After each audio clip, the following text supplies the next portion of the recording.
கல்வி அகற்றப்படுவதும் அறியாமை வெளிப்படுவதும் ஏற்படாதவரை இந்த உலகத்திற்கு கியாமத் நாள் வராது. கல்வி அகற்றப்படும் என்றால் அல்லாஹு தஆலா இந்த உலகத்தில் மார்க்க அறிஞர்களை கைப்பற்றுவதன் மூலம் அல்லாஹு தஆலா இந்த உலகத்திலே இருந்து மெல்ல மெல்ல இந்த கல்வியை அல்லாஹ் அகற்றுவான். பிறகு அறியாமையில் விட்டு விடுவான். அதற்கு பிறகு அறிவியினர்கள் அவர்களுக்கு தலைவர்களாக வருவார்கள். அவர்களிடத்தில் மக்கள் மார்க்க விளக்கம் கேட்பார்கள். அவர்கள் மார்க்க தீர்ப்பும் வழங்குவார்கள்.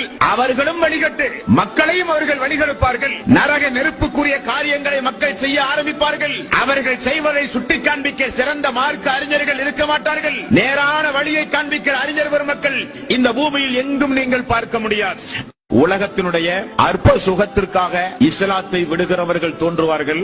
அவர்கள் வராத வரை கியாமத் நாள் வராது.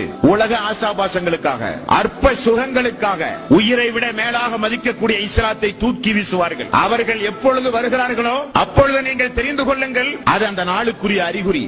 قال تعالى يا ايها الذين امنوا يا ايها الذين امنوا ஈமான் கொண்டவர்களே, அல்லாஹ்வை நம்பிக்கை கொண்டவர்களே, அல்லாஹ்வுடைய தூதர் முஹம்மது ரசூலுல்லாஹ் ஸல்லல்லாஹு அலைஹி வஸல்லம் அவர்களை நம்பிக்கை கொண்டவர்களே, கூ அன்ஃபுஸக்கும் வ அஹ்லீக்கும் நாரா.